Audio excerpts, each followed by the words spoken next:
Kita akan masuk ke poin yang kelima, beberapa kesalahan dalam masalah pesta. Kalau poin keempat, beberapa kesalahan masalah rumah tangga. Dan terakhir yang kita bahas poin 31 itu. Di sini pelanggaran yang ke-32 secara global dari 70 kekeliruan wanita, yaitu tidak menikah dengan alasan studi dan jaminan masa depan. Ini adalah alasan yang tertolak karena seorang wanita berhak mengajukan syarat untuk melanjutkan studi setelah pernikahan, kalaupun dia mau lanjutkan studinya. Sebagian wanita yang melajang menjadikan hal ini terus berlanjut dan menarik gerbong usia mereka tanpa disadari. Selanjutnya, ia merasakan dirinya dalam kesendirian, sementara semua saudara dan teman-temannya telah menikah. Ia tidak menjumpai orang yang ingin menikah dengannya karena usianya sudah tua. Akibatnya, ia menyesal atas penolakannya terhadap setiap orang yang datang untuk menikah dengannya. Jadi ini pelanggaran yang ke-32. Walaupun masuk dalam judul tadi di pelanggaran yang kelima, beberapa kesalahan dalam pesta, dan di sini belum menikah, ya, bahasan pelanggaran ke-32, tapi ini bisa masuk ke dalam subjudul ini tentunya. Nanti akan saya jelaskan kenapa. Bagi seorang wanita, sekali lagi, wahai muslimah yang mengikuti acara kita, prestasi tertinggi buat Anda dan prestasi tertinggi buat anak perempuan Anda adalah pada saat dia berhasil menjadi istri. Status istri didapatkan sama dia. Ini jauh lebih mahal daripada dia memiliki ijazah setumpuk akademik kah, pelatihan-pelatihan kah, atau yang semisalnya. Apalagi dia berpindah dari status istri menjadi status ibu. Selain sudah bisa punya suami dan terlindungi di bawah naungan suami, jalan tol menuju ke surga hanya dengan berbuat baik pada suaminya, dia akan masuk surga, insya Allah. Sebagaimana hadits Nabi SAW yang sudah sering kita ulangi ya. Terutama bagi ibu-ibu karena kita bahas masalah kekeliruan wanita di sini. Wanita manapun yang sholat 5 waktu, puasa Ramadan, melayani suaminya, tidak disebutkan sunnah-sunnah ya, tidak ada sunnah sholat sunnah, tidak disebutkan puasa wajib. Siapa yang sholat wajib, istri manapun, wanita manapun yang sholat wajib 5 waktu, puasa Ramadan, melayani suaminya, kecuali pada saat dia meninggal, dia akan masuk dari 8 pintu surga yang mana dia mau. Jadi ini kuncinya 3 saja sebenarnya. Menjaga kewajiban haknya Allah dan menjaga kewajiban haknya suami. Itu luar biasa, itu prestasi tertinggi. Kalau dia sudah menjadi ibu, maka dia akan mendapatkan aset-aset amal jariah yang Allah titipkan dari rahimnya, yaitu anak-anaknya. Yang akan selalu masuk dalam hadis Nabi SAW waktu seorang sahabat bertanya, ya Rasulullah, siapa orang yang paling layak saya layani? Kata Nabi SAW, ibumu. Siapa lagi ya Rasulullah? Ibumu. Siapa lagi ya Rasulullah? Ibumu. Siapa lagi ya Rasulullah? Ayahmu. Dari pelayanan kita dahulukan ibu sampai 3 kali. Walaupun penisbatan nama kepada ayah. Walaupun izin nikah bagi anak perempuan kepada ayah. Tetapi di sini pelayanan ibu didahulukan. Maka ini prestasi tertinggi. Tanamkan di benak Anda dan benak anak perempuan Anda, ini prestasi tertinggi. Bukan memiliki status-status akademik yang dianggap itu adalah prestasi yang besar. Karena di mata masyarakat dipandang itu besar. Berapa banyak orang yang akhirnya sudah sampai dokter spesialis nggak nikah-nikah. Dan seperti dibahasakan oleh penulis, akhirnya dia menyesal. Kemarin ada salah satu penanya kita seperti itu. Ustaz, saya sudah tidak kunjung datang jodoh. Padahal saya sudah selesai S2 gitu kan. Ya, apa yang harus saya lakukan? Maka waktu saya jawab pertanyaan itu, saya mengatakan, kurang lebih seperti itu pertanyaannya. Saya katakan kemarin itu kebetulan, kalau yang jadi, bisa saja yang jadi masalah inti adalah Anda karena sudah terlanjur mencapai S2. Strata S2 ini bagi sebagian laki-laki membuat mereka minder. Karena yang melamar Anda harus juga minimal S2 atau lebih tinggi S3 atau profesor. Dan rata-rata kalau laki-laki sudah S2, S3 sudah beristri, gitu kan. Bukan berarti perempuan tidak boleh mengejar status akademiknya ya, misalnya ambil S2, S3, bukan. Tapi menikah dulu. Bahkan dikatakan kan di sini bisa saja dia berikan syarat, saya mau menikah menjadi istri, tapi saya ingin sekali mengejar prestasi kuliah saya. Artinya saya akan tidak mengembalikan kewajiban sebagai istri kalau sudah punya anak sebagai ibu, tapi saya juga ingin sekali mengajarkan ilmu saya. Atau saya ingin praktek sebagai seorang dokter. Dia berikan syarat, kalau suaminya setuju, oke, berjalan. Tapi jadi masalah sekarang kita balik, kita lebih kejar prestasi duniawi. Lebih baik perempuan itu menjadi wanita karir, sehingga dia punya perusahaan, dia punya banyak pegawai. Padahal bukan itu tugasnya.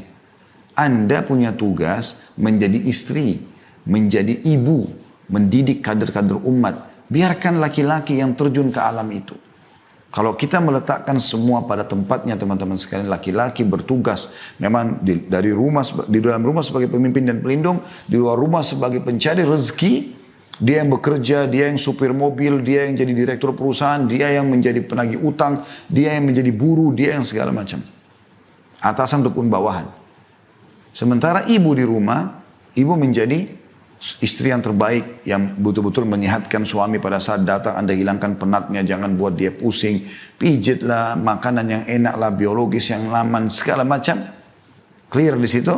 Anak-anak Anda bina menjadi anak-anak kader umat yang baik, hafid Quran. Anda mengajarkan tata cara makan yang islami, pakaian yang islami, tidur dengan baca doa, cara tidur islami dan seterusnya. Cara mandi, cara cebok, membersihkan diri. Yang benar, itu sudah luar biasa. Itu prestasi tertinggi. Inilah yang penting.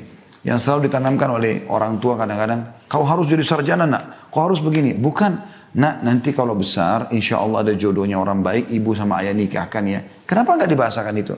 Kenapa itu dianggap kolot? Sehingga akhirnya kebutuhan biologis yang bergejolak, karena larinya kepada bukan pernikahan, prestasi-prestasi atau karir duniawi, maka akhirnya terlampiaskanlah seperti juga di alam karir itu. Misalnya dia kantor, ya sudah dia jadi biologis bebas, seks bebas yang terjadi. Karena di perkantoran kan umumnya seperti itu, gitu kan. Walaupun tidak semua. Begitu juga alam-alam mereka. Ya pada saat weekend mereka pergi ke karaoke, ke diskotik. Dan itulah yang dibawa akhirnya. Dan ini disayangkan sekali. Makanya kita sekarang coba membahas di poin ini. Mengarahkan para muslimah kepada real yang benar. Itu dulu poin pertama yang saya ingin titik beratkan. Jadi jangan pernah ada persepsi teman-teman sekalian. Kalau kita memasang tenda di depan rumah. Kalaupun Anda tidak pakai acara pesta di gedung misalnya. Untuk pernikahan anak merasa malu dengan tetangga. Kenapa? Karena anaknya masih 17 tahun. Anaknya masih baru 20 tahun. Tapi kalau pacar anaknya datang bolak-balik ke rumah. Seorang datang laki-laki bawa anak perempuannya. Tetangga semua menyaksikan. Orang semua tahu kalau itu pacarnya. Dan pacaran sebelum nikah sama dengan zina. Nggak ada bedanya. Sama. Dibawa pergi ke bioskop dingin-dingin. Dibawa pergi ke pinggir pantai. Dibawa ke tempat gelap. Dibawa ke dekat kuburan. Bahkan begitu mereka pacaran di situ, wanaudzubillah, bukannya mengingat akhirat malah terjadi kemaksiatan gitu kan. Lalu kemudian tidak terjadi perzinahan, nggak mungkin, mustahil kan gitu. Bagaimana bisa Anda sebagai orang tua membiarkan anak Anda dijemput oleh seorang laki-laki, tante, om, saya bawa dulu ya. Oh ya silahkan nak, silahkan apa? Silahkan zinai anak saya, wanaudzubillah. Kan itu artinya. Ada bahkan orang lebih parah, entah kemana girah. Kecemburuan agamanya. Di rumahnya dibiarkan pacar anaknya datang. Masuk ke kamar anaknya. Tutup pintu kunci. Matikan lampu. Berzina. Depan matanya. Oh enggak apa-apa. Baik kok orangnya. Loh kenapa begini? Satu ahli keluarga. Maksudnya anggota keluarga ya. Maaf. Itu bahasa Arabnya tadi. Ya, anggota keluarga satu saja berbuat salah. Maka bisa berpengaruh pada semuanya. Bisa berpengaruh pada semua. Efeknya kan bahaya. Efeknya bahaya itu. Maka harus hati-hati. Ya. Orang kalau dalam sholat bisa tidak muncul kehusyuan imam. Biasa ada pengaruh juga dari makmum. Begitu disebutkan dalam beberapa asar. Gitu kan. Jadi harusnya hati-hati. Harusnya hati-hati dalam masalah seperti ini.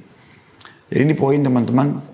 Justru harusnya kita malu pada poin yang kedua tadi. Contoh yang kedua. Tentang pacar yang gonta-ganti membawa anak. Bahkan yang lucunya kadang-kadang subhanallah. Setelah sebulan datang laki-laki lain. Tetangga tanya, siapa ini? Oh ini pacar anak saya. Yang bulan lalu mana? Oh itu dia sudah putus, tidak cocok.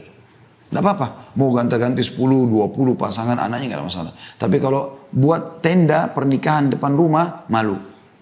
Oh pasti ada apa-apa nih kalau nikah muda. Loh subhanallah. Nikah ibadah. Kita harus ubah persepsi ini. Ya. Jadi ini harus difahami teman-teman sekalian. Ini poin pertama yang saya titik beratkan di pelanggaran ke-32 ya. Kemudian juga bisa masuk dalam poin ini yang kita bahas adalah tidak menikah dengan alasan studi dan jaminan masa depan. Nah ini juga sama. Jadi selain studi atau karir dunia juga berpikir menjaminan masa depan.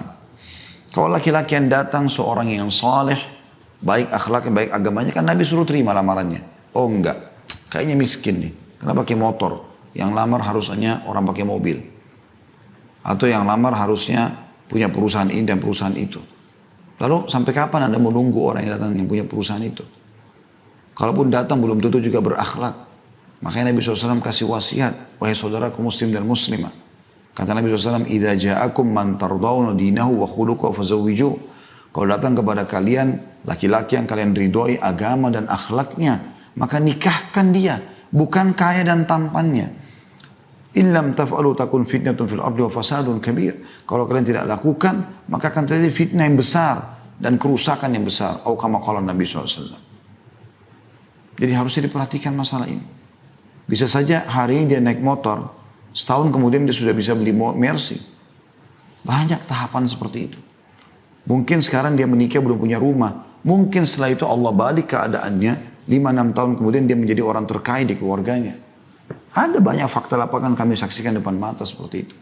Dulu pakai motor pinjaman orang. Tapi dengan kesabaran, dengan upaya, dengan kejujuran, dengan agama yang dia miliki, Allah angkat derajatnya. Pindah ke mobil, pindah ke rumah, pindah ke perusahaan, akhirnya punya sendiri semuanya. Kuasa Allah SWT. Dan berapa banyak orang yang tadinya perusahaannya maju, dianggap dia adalah laki-laki yang berprestasi, tapi tidak kenal mana halal haram. Ternyata setelah dinikahkan sama anak seseorang, lalu bangkrut usahanya, terlilit utang sana sini, baru mau bercerai. Apalagi tidak ada agamanya. Diajak untuk taubat, diajak untuk kembali kepada sholat, kepada Allah SWT, sholat malam, berdoa, dia tidak mau lagi. Bahkan kadang-kadang stres, mungkin bunuh diri. Nah, ini yang terjadi. Ini bahaya sekali. Poin ini juga harus diketahui teman-teman. Jadi jaminan masa depan adalah keimanan. Keimanan dan keislaman. Kalau sudah ada pada seseorang, dia sudah punya modal yang paling besar. Bayangkan teman-teman, di zaman para sahabat ridwanullahi alaihim, itu kalau ada orang menyatakan dirinya sudah hafal surah Al-Baqarah, dia dianggap seorang yang berprestasi luar biasa. Sudah layak dijadikan suami, sudah layak dijadikan pemimpin, sudah layak segala macam. Sampai kalau tidak salah pernah Umar bin Khattab berkata radhiyallahu anhu pada seseorang anak yang mengatakan, saya baru hafal surah Al-Baqarah. Kata Umar, pergilah, kau sudah punya semuanya. Jadi itu prestasinya. Agamanya itu bekalnya. Tentu kita juga bukan mengambil orang anak mantu yang pengangguran sama sekali. Ya. Enggak, bukan begitu juga maksudnya. Karena orang juga, atau tidak berpendidikan sama sekali juga tidak. Yang dimaksudnya adalah punya agama dan akhlak, dia juga mungkin berpendidikan. Boleh kita cari yang berpendidikan tentunya. Jadi bukan cuma modal dia pergi ke masjid, sholat saja. Mungkin SD saya tidak sekolah. Enggak, kita juga butuh yang sekolah, SMP, SMA, kuliah, dia S1 misalnya. Jadi ada bekal juga dia untuk bekerja gitu kan. Dan diikuti dengan masalah agama. Masa depan di situ. Bukan masa depan di kekayaan semata yang dilihat. Apalagi kalau sumbernya haram. Ya, Allahu a'lam. Jadi ini yang dimaksudkan. Jadi banyak kendala-kendala seperti itu ya yang terjadi dari 2 poin yang saya jelaskan tadi.